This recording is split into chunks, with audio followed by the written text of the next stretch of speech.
በእስራኤልና ሐማስ መካከል እየተካሄደ ባለው ከባድ ጦርነት እድሜያቸው ከ12 ዓመት በታች የሆኑ እጅግ በጣም በርካታ ሕፃናት በአሰቃቂ ሁኔታ ሕይወታቸውን ማጣታቸው የድፍን ዓለምን ወላድ አንጀት ያንሰፈሰፈ ጉዳይ ሆኗል። ለመሆኑ በሁለት ወገኖች ጦርነት እስከ ዛሬዋ ዕለት ማለዳ ምን ያህል ሰዎች ሕይወታቸውን አጥተዋል?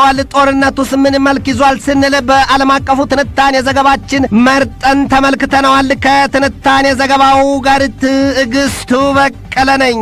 የጦርነት ነጋሪት ሲጎሰም የሚታሰበው ሁሌም በእኛ በጉልበተኞቹ በጤነኞቹና በጠንካራ ዕድሜ ባሉት አካላት ነውና የሕፃናት የሴቶችና የአቅመ ደካማ ወዲያም የህሙማን ጉዳይ ላፍታም አይታሰብም። ፖለቲከኛ የሚባለው ኃይል ወይም ያኮረፈው አካል በሌላው ኃይል ላይ አሊያም ስልጣን በያዘው አካል ላይ ካለው ጥላቻና ተቃውሞ አንጻር ነፍጥ አንስቶ የጦርነት እሳት ከለኮሰ አለቀ። እሱ ያሰበው እስከሚፈጸም ይዋጋል ሳይሆን ያዋጋል። በዚህ መሃል ግን የጦርነቱ እሳት ቋያና ቤንዚን የሚሆኑት ንጹሐን መሆናቸውን ልብ ይሏል። በዚህ ረገድ ታዲያ ከራስ አገር ጀምሮ በጥልቀት መቃኘት ማስተዋል ከተቻለ የሌላውን ምድር ዋቢ መጥቀስ አያስፈልግም። በዚህ ወቅት በመካከለኛው ምስራቅ ቀጠና ባሉት እስራኤልና የፍልስጤማኑ ተዋጊ አንጃ ሐማስ በገቡበት ከባድ ጦርነት ይህን ዘገባ እስካጠናቀርንበት ጊዜ ድረስ 9061 ፍልስጤማውያን በእስራኤል ጦርነት ተገድለዋል። ከነዚያ የሟቾቹ ቁጥር ደግሞ ከ3600 በላይ ሕፃናት መሆናቸው የጦርነትን አስከፊ ገጽታ የሚያመላክት ነው።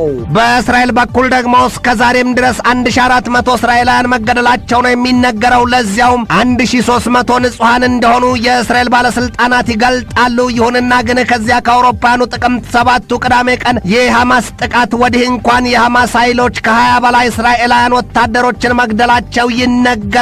ከቁጥር ባይገቡም እስራኤል የተባበሩት መንግስታት ድርጅት በጋዛ ሰርጥ ይገባ ዘንድ አልፈቀደችም ነው የተባለው። ጦርነቱ ከተጀመረበት ቀን አንስቶ ዛሬ የሁለት ወገኖች ጦርነት በከፍተኛ ደረጃ ማየሉም ብቻ ሳይሆን ሌሎች የቀጠናውን ሀገራትና ተዋጊ አንጃዎች በጦርነት እጃቸውን ያስገቡም አሉ። ገና ደግሞ ዘራፍ እያሉ ወደ ጦርነቱ ለመቀላቀል እየተሰናዱ ያሉትም ቁጥር ስፍር የላቸውም ነው የሚባለው። ከነዚያ መሰል ሀገራትና አካላት አሊያም ቡድኖች መካከል ደግሞ ሄዝቦላ አንዱ ተጠቃሽ ነው። ሄዝቦላ በእስራኤል ላይ ከዚያ ከአውሮፓውያኑ ጥቅምት 7 2023 ጀምሮ በአነስተኛ መጠን ጥቃት መሰንዘሩ ይታወቃል። ሄዝቦላና እስራኤል በጦር ሜዳ ውሎ ለ34 ቀናት ተዋግተዋልና በተገቢው ይተዋወቃሉ ለማለት ባይቻልም እንኳን ከዚያ ወዲህ በሁለቱም ወገን ሰፊ የጦርነት ዝግጅት ከመደረጉ አንጻር እንዲህ ይሆናል ብሎ ለመናገር አይቻልም። ሄዝቦላና እስራኤል እንደ አውሮፓውያኑ አቆጣጠር በ2006 ለ34 ቀናት ከባድ ጦርነት መዋጋታቸው ይታወቃል። ዛሬ ላይ ሄዝቦላ ከ200 ሺህ በላይ የሮኬቶችና ሚሳይሎች ባለቤት መሆኑ ይነገራል። ከዚያም ውጪ በብዙ መቶ የሚቆጠሩ የፕሪሲሽን ሚሳይሎችም እንዳሉት ይታወቃል። የአሜሪካ የውጭ ጉዳይ ሚኒስትር ባወጣው መግለጫ ለሄዝቦላ የጦር መሳሪያና ኃይል ዋናዋ ግምጃ ቤት አሊያም የማይደርቅ ምንጯ ኢራን መሆኗን ያሳያል። የሄዝቦላው መሪ ሐሰን ነስረላህ እስከዛሬ ድምፃቸውን አሰምተው አያውቁም ነበር። ከሄዝቦላ ጋር ጥልቅና ጥብቅ ግንኙነትና ዋና ሚና አላት የምትባለዋ የኢራኑ መንፈሳዊ መሪ አያቶላ አሊ ሰይድ ካሜኔይ በበኩላቸው በዕብራይስጥ ቋንቋ ለይሁዳዊቷ ሀገር እስራኤል ጥብቅ ማስጠንቀቂያ ሰጥተዋታል። ይሄ የሆነው ደግሞ ዛሬ ነው። ካሜኔይ በማስጠንቀቂያቸው እስራኤልን አሜሪካና ሌሎች ጠላቶቻችን ያሏቸውን የምዕራባኑን ሀገራት ለመምታት የምናቅማማ ሰዎች አይደለንም፣ ወዲህም ፈሪና የሚያመነታ ልብ የለንም ነው ያሉት። ዛሬ በኢራን እንደሚደገፉ ከሚነገርላቸው የመካከለኛው ምስራቅ ቀጠና ታጣቂ ኃይሎች መካከል በእስራኤል ላይ የሙሉ ጦርነት አዋጅ ያስነገረው የየመኑ አማጺ ቡድን ሀውቲ ኃይሎች ትናንት ለዛሬ አጥቢያ ሌሊቱን በእስራኤል ላይ የቡርቃን 3 ባለስቲክ ሚሳይሎችን ሲያዘንቡባት ማደራቸው ተገልጧል። ይኸው እጅግ በጣም ከባድ መርዝና መዘዝ እንዳለው የሚነገረውና ሀውቲዎች በእስራኤል ላይ ያስወነጨፉት የቡርቃን 3 ሚሳይል በአይነቱ አዲስና የውጤት ርቀቱም ከ1200 ኪሎ ሜትር በላይ የሚምዘገዘግ እንደሆነ ተነግሯል። ያ የቡርቃን 3 ሚሳይል ታዲያ ሀውቲዎች አፍንጫቸውን ቀብረው ካደፈጡበት ምድራቸው ጋጥ ወይም ስንዝር ሳይራመዱ የእስራኤልን ያሻቸውንና የውስጠኛ ክፍል በተገቢው ሊያወድሙ የሚያስችላቸው እንደሆነ ምን የተገለጠው።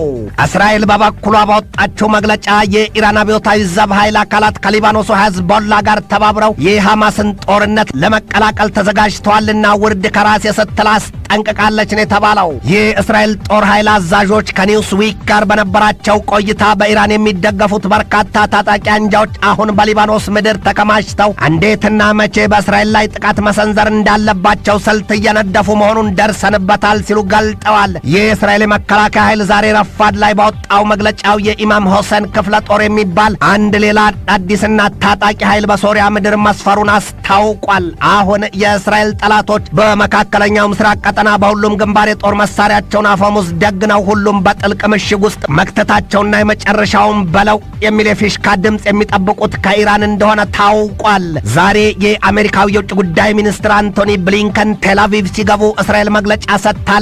ያውም አሁን የተኩስ አቁም የሚል ድምፅ አንሰማም ስትል በተባበሩት መንግስታት ድርጅት የሰብአዊ ድጋፍ ማስተባበሪያ ጽሕፈት ቤት ባወጣው መግለጫው ደግሞ እስራኤል ዛሬ በጋዛ ሰርጥ የእግረኛ ጦሯን በከባድ የጦር አውሮፕላኖቿ ድብደባ እየታገዘች ማስገባቷን ገልጧል።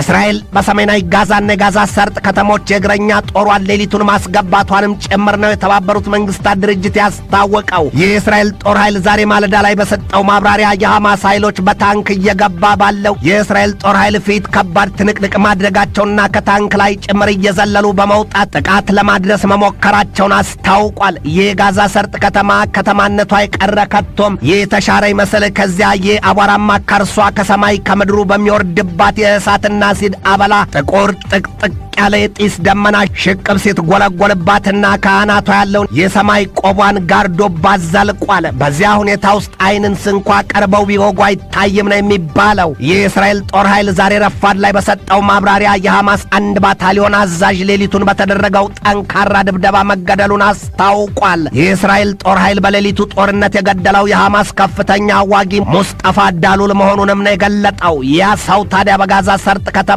የተካሄደውን ከባድ ጦርነት በሐማስ በኩል የመራ እንደነበረም ነው የተገለጠው። ዛሬ የእስራኤል ጦር ኃይል የሰሜናዊ ጋዛ ሰርጥን ከተማ ዙሪያዋን ለአቧራ መውጫ ሳያስቀር ልስና አድርጎ መክበቡ ነው የተነገረው። በዚያ ሂደትም የሐማስን ተዋጊ አንጃ ለአንዴና ለመጨረሻ ጊዜ ነቅሎ ለመጣል ያስቀመጠውን ግብ እንደሚተገብረው ጥርሱን እያፋጨ ገልጧል። የእስራኤል ጦር ታንኮችና የእግረኛ ኃይሎች ጥይት ኳሳችን ያሉ ነው የሚመስሉት።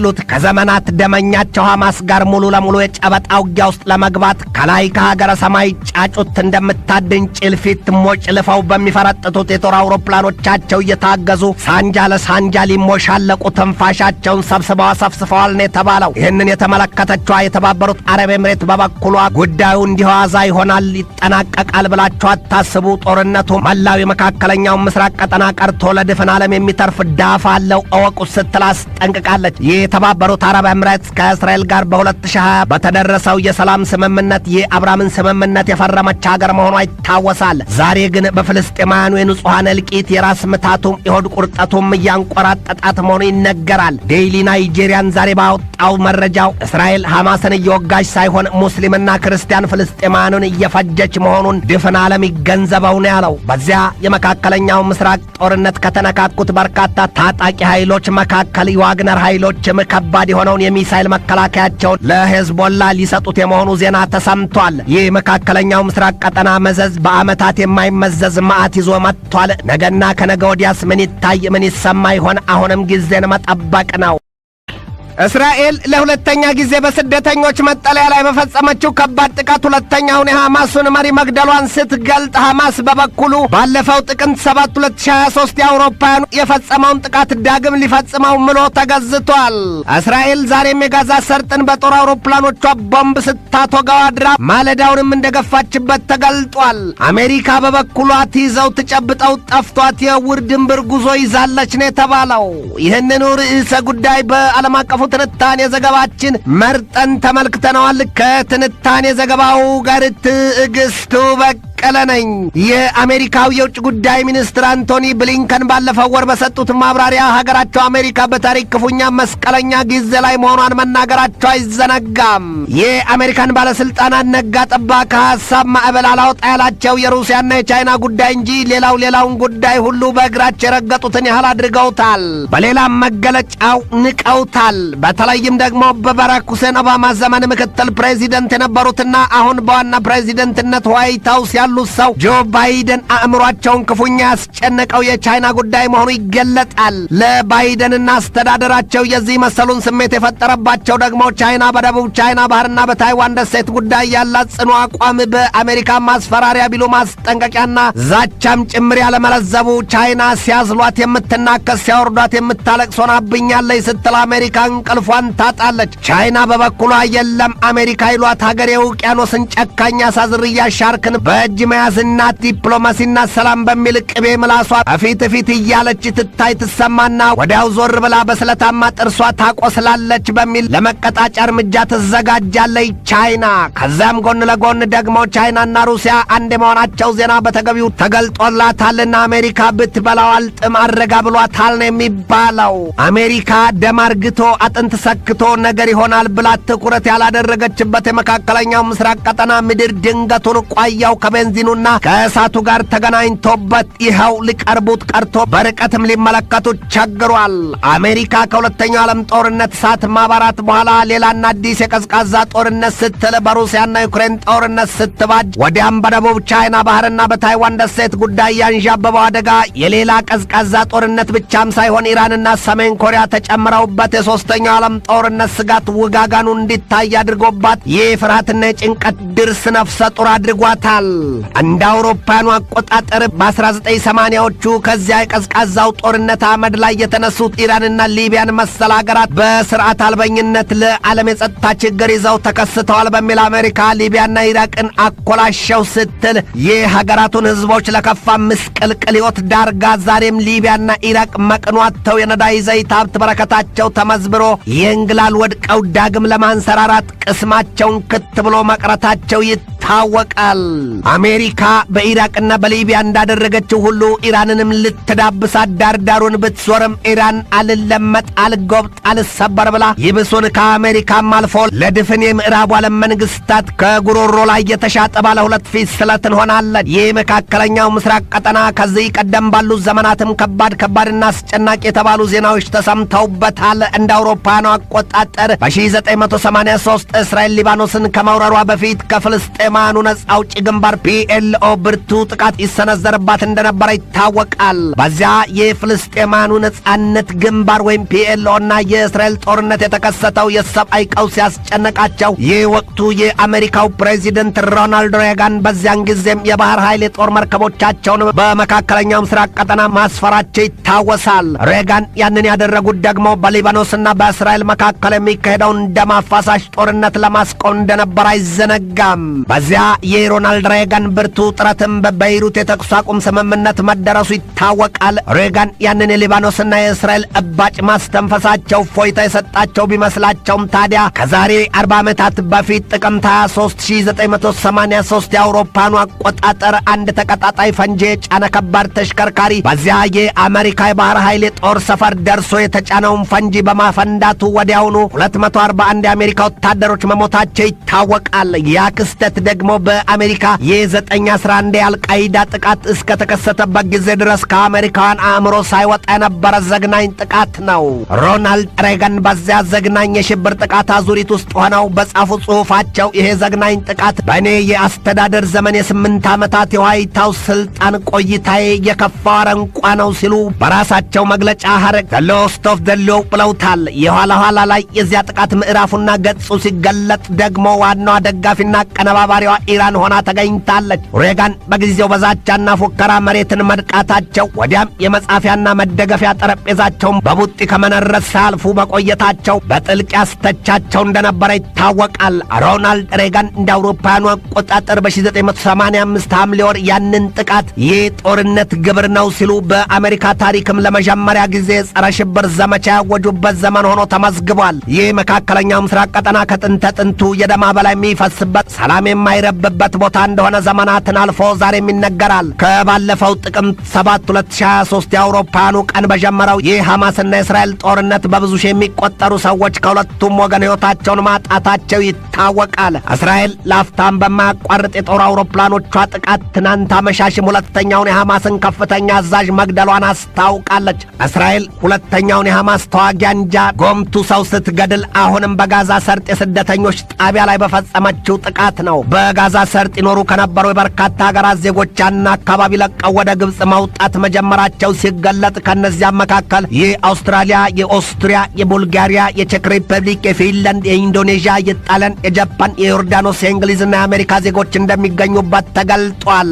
አሁን ከጋዛ ሰርጥ ከ7500 በላይ የውጭ ሀገራትን ፓስፖርት የያዙ ሰዎች በራፋ የማቋረጫ መንገድ በኩል ወደ ግብጽ ይገባሉ ተብሎ እየተጠበቀ ነው። እስራኤል የሐማስን ጦረኛ እንጃ ከበቀለበት ከዚያ የጋዛ ሰርጥ ምድር ነቅዬ ያጠፋለሁ ስትል በአየር በምድርና በባህር የታገዘ ከባድ ጥቃቷን አጠናክራ መቀጠሏ ይነገራል። ዛሬ ከወደዚያው የመካከለኛው ምስራቅ ቀጠና በወጣ መረጃ ማለዳ ላይ በጋዛ ሰርጥ ሕዝብ ተፋፍጎ በሰፈረበት የአልቁድስ ሆስፒታል አቅራቢያ ከባድ የተባለ ፍንዳታ ማናወጡ ተሰምቷል። የጋዛ ሰርጥን የሚያስተዳድረው ሐማስ ዛሬ ጠዋት ባወጣው መግለጫው እስራኤል በፈጸመችው ከባድ ጥቃት 195 ፍልስጤማውያን መገደላቸውንና 777 ሰዎች በጽኑ መቁሰላቸውን አስታውቋል። የእስራኤል ጦር ኃይል በበኩሉ በሰጠው ማብራሪያ የጦር አውሮፕላኖቹ በጃባሊያ የስደተኞች መጠለያ ሕንፃ ላይ ከባድ ጥቃት መፈጸማቸውንና በዚያ መሽጎ የጸረ ታንክና የጸረ ሚሳይል ትዕዛዝ የሚሰጠውን ዋናውን ሰው መሐመድ አሳርን መግደሉን አስታውቋል። የእስራኤል መንግስት በሰጠው መግለጫው ሐማስ የመሠረተ ልማት ግንባታዎቹን የሠራቸው በንጹሐን የመኖሪያ ስፍራዎችና አካባቢዎች እንዲሁም የዓለም አቀፍ ረድኤት ተቋማት ባሉበት አውቆ የፈጸመው መሆኑን አስታውቋል። የተባበሩት መንግስታት ድርጅት በበኩሉ ባወጣው የዛሬው ሪፖርቱ እስራኤል የፈጸመችውን የአየር ጥቃት የጦር ወንጀል ሲል ፈርጆታል። የእስራኤል ጦር አውሮፕላኖች በጋዛ ሰርጥ ማክሰኞ ለረቡዕ አጥቢያ በፈጸሙት ከባድ ጥቃት ከ50 በላይ ፍልስጤማውያንን መግደላቸው አይዘነጋም። ለዚያውም ከአንድ የሐማስ ከፍተኛ አዛዥ ኢብራሂም ባሪ ጋር ትናንት ረቡዕ ለሐሙስ አጥቢያ ደግሞ እስራኤል በጦር አውሮፕላኖቿ ጥቃት ሌላኛውን የሐማስ አዛዥ መሐመድ አሳርን ጨምሮ ከ200 በላይ ፍልስጤማውያንን መግደሏ ተገልጧል። የአሜሪካ የውጭ ጉዳይ ሚኒስቴር ባወጣው መግለጫው የውጭ ጉዳይ ሚኒስትሩ አንቶኒ ብሊንከን ነገ ዓርብ ወደ እስራኤልና ዮርዳኖስ ለመጓዝ መሰናዳታቸውን አስታውቋል። ዋይት ሃውስ ዛሬ ባወጣው መግለጫው ከእንግዲህ ሐማስ ይሉት ኃይል በጋዛ ሰርጥ አያስተዳድርም ነው ያለው። የእስራኤሉ ጠቅላይ ሚኒስትር ቤንያሚን ኔታንያሁ በበኩላቸው ዛሬ በሰጡት መግለጫ አሁን ያለነው በለየለት ከባድ ጦርነት ውስጥ ነው። ለመላው የእስራኤል ዜጋ የምገባው ቃል ኪዳን እስከ ድላችን ድረስ ጦርነታችን ይቀጥላል ነው ያሉት። የዋይት ሃውሱ ብሔራዊ ጸጥታ ምክር ቤት ቃል አቀባይ ጆን ኪርቢ ትናንት አመሻሽ ላይ በሰጡት ማብራሪያ በእስራኤልና በሐማስ መካከል እየተካሄደ ያለው ጦርነት ካበቃ በኋላ እንኳን ቢሆን ሐማስ ወደ አመራር ስፍራው ይመለሳል ብለን አናምንም ነው ያሉት። ኪርቢ አክለውም እርግጥ ነው በጋዛ ሰርጥ የንጹሐን እልቂት ከፍቷል፣ ግን ደግሞ የተኩስ አቁም ለማድረግ ጊዜው አሁን ነው ብለን አናምንም ሲሉ ተደምጠዋል። በእስራኤልና በአሜሪካ ምስጥርጥር የጋዛ ሰርጥ አቋም የተበሳጨቿና ከእስራኤል ጋር የሰላም ስምምነት ካደረጉት የአረብ ሀገራት አንዷ የሆነችዋ ዮርዳኖስ ዛሬ በእስራኤል ያሉትን አምባሳደሯን ማስወጣቷ ተገልጧል። እስራኤል በበኩሏ በዮርዳኖስ ውሳኔ ማዘኗን ገልጣለች። እስራኤል በጋዛ ሰርጥ ጥቃቷን አጠናክራ በቀጠለችበት በዚህ ወቅት የሐማስ ባለስልጣናት በበኩላቸው የባለፈውን የጥቅምት 7 ጥቃት በእጥፍ ድርብ በእስራኤል ላይ እንደሚደግሙ በመሐላ አስታውቀዋል። ዘ ታይምስ ኦፍ እስራኤል ባሰራጨው ዘገባው የሐማስ ፖሊት ቢሮ አባል ጋዚ ሐማድ ዛሬ ከሊባኖሱ የቴሌቪዥን ቻናል ኤልቢሲ ጋር ባደረጉት ሰፊ ቃለ ምልልስ ሐማስ በእስራኤል ላይ ከዚህ ቀደም ከተፈጸመው የከፋ ጥቃት በላይ እንደሚደግም አስታውቀዋል። ሐማድ በዝርዝር ማብራሪያቸውም እስራኤል ከእንግዲህ ወዲያ በእኛ ምድር ሀገር እንዳልሆነች ልታውቅ ይገባታል ነው ያሉት። ሰውየው አሉ ደገሙናም ይህችን ጠንቀኛ ከምድረ ገጽ ልናስወግዳት ይገባል። ምክንያቱም እስራኤል በወታደራዊ በፖለቲካዊና በጸጥታው ዘርፍ ለአረቦችና ለሙስሊሙ ሀገራት ህልውና ስጋት ናት። ይህንን ስንናገር ያላንዳች ማንገራገርና ሀፍረትም ጭምር ነው ብለዋል። ጋዚ በማጠቃለያቸውም የእስራኤል ህልውና በፍጹም ተቀባይነት የሌለው ነው። እናም ከፍልስጤማውያኑ ምድር ተጠራርጋና ጸድታ መጥፋት አለባት ነው ያሉት። እስራኤልና አሜሪካ በአሸባሪነት የጣፉት ሐማስ በዌስት ባንክ በጋዛ ሰርጥና በሌሎችም ስፍራዎች የሚዘዋወርና የሚመክር ጠንካራ አቋም ያለው አንጃ እንደሆነ ይታወቃል። ይህ ሐማስ ኃይሎች ዛሬም ወደፊትም የማትዘነጋውን ትምህርት እናስተምራታለን ሲሉ እየማሉ ይገዘታሉ። ይህ ባለፈውን የጥቅምት 7ቱን መሰል ጥቃት በ2-3 እጥፍ የሚበልጥ የዘላለም ቁስል እናሸክማታለን ሲሉ በእስራኤል ላይ ይዝታሉ። ይህ ሐማስ ፖሊት ቢሮ አባሉ ጋዚ ሐማድ ይቀጥላሉ። በእስራኤል ላይ ጨርሶ እስክትጠፋ ለቆምንለት ዓላማ ዋጋ እንከፍላለን። አሁን ደግሞ ለሰማዕትነት የቆረጥነንና ችግር የለብንም። እንደውም እኮ ሕዝባችንን ሰማዕታት ብለነዋል።